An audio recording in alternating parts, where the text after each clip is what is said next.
Face to face സംസാരിച്ചിട്ട് അപ്പം live വന്നു കഴിഞ്ഞാൽ ശരിയാവത്തില്ല, ലൈവിൽ എനിക്ക് കറക്റ്റ് പറയാൻ പറ്റത്തില്ല. അതുകൊണ്ട് ഞാനൊരു വീഡിയോ ആയിട്ട് ചെയ്യാം. ഞാനൊരു ഹെവി ലൈസൻസ് എടുത്തിട്ടുണ്ടായിരുന്നു. അപ്പോൾ എന്താ ചേച്ചി എടുത്തത്, എന്താണ് ചേച്ചിയുടെ മുന്നിലുള്ള ഉദ്ദേശം, അതൊക്കെ കുറേ ആൾക്കാർ കമൻറ്റ് ചെയ്ത് ചോദിച്ചിട്ടുണ്ട്.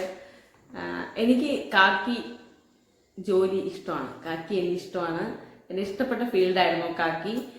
ഞാൻ അവൻ വേണ്ടിയിട്ടായിരിക്കും ഇറങ്ങിയിരിക്കുന്നതാണ് വിചാരിച്ചിരുന്നത്. വെറുതെ തെറ്റിദ്ധാരണ മാത്രമാണ്. അതുകൊണ്ട് ഞാൻ ഇങ്ങനെ വീഡിയോ ആയിട്ട് ചെയ്യാമെന്ന് വിചാരിച്ചു. കുറച്ചൊരു ചോദിച്ചു, വീഡിയോ എടുത്ത് വൈറലാവാൻ വേണ്ടിയിട്ടാണോ ഹെവി എടുത്തതെന്നൊക്കെ. അല്ല കേട്ടോ, ഈ പഠിക്കാൻ കയറിയ സമയത്തേക്ക് നോട്ടിഫിക്കേഷൻ വന്നു കേട്ടോ. ഇപ്പോൾ ആ നോട്ടിഫിക്കേഷൻ വന്നിട്ടുണ്ട്, ഞാൻ കൊടുക്കാൻ നിൽക്കുകയാണ്. കൊടുത്ത് കിട്ടിക്കഴിഞ്ഞാൽ അവരുടെ ട്രെയിനിങ് കാര്യങ്ങളൊക്കെ കാണും. പിന്നെ എൻ്റെ പറഞ്ഞു ഞാൻ ഹെവി എടുക്കട്ടെ ചോദിച്ചപ്പം എടുത്തോ. അപ്പം അങ്ങനെ നമുക്ക് സപ്പോർട്ടായിട്ട് നിൽക്കുന്നൊരു ഭർത്താവ് ഉണ്ടെങ്കിൽ നമുക്ക് പിന്നെ വേറെ ഒന്നും കിട്ടാനില്ല. എൻ്റെ വീട്ടുകാർ പ്ലെയിനിൽ ഓട്ടിക്കുന്നൊക്കെ പറഞ്ഞു. എന്നാലും അമ്മയുടെ ഉള്ളിലുള്ളൊരു പേടിയാണ്.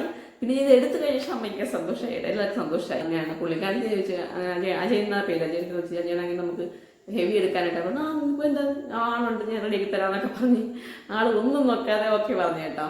അപ്പോൾ ആൾ തന്നെ ഭയങ്കര സപ്പോർട്ട്, എല്ലാ കാര്യത്തിലും മുന്നിട്ട് നിന്നു.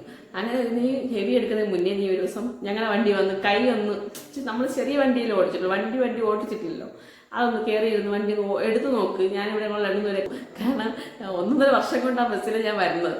ആ ഒരു ബസ്സും ആ ഡ്രൈവർ സീറ്റിലൊക്കെ എനിക്ക് ഏത് ബസ്സിൽ കയറി കഴിഞ്ഞാലും ആ ഒരു വണ്ടി ഓട്ടിക്കുന്നവരിതും ഗിയർ ഇടുന്നത് ഷിഫ്റ്റ് ചെയ്യുന്നതായാലും ഒക്കെ ഒരു പ്രത്യേക ഹരം കൊണ്ട് ഞാൻ നോക്കും. 100 രൂപ ദക്ഷിണ കൊടുത്തിട്ട് ഞാൻ സ്ഥിരം വന്നോണ്ടുന്ന ബസ് തന്നെ എനിക്ക് ഫസ്റ്റ് ഞാൻ ദക്ഷിണ കൊടുത്തിട്ട് വണ്ടി എടുത്ത്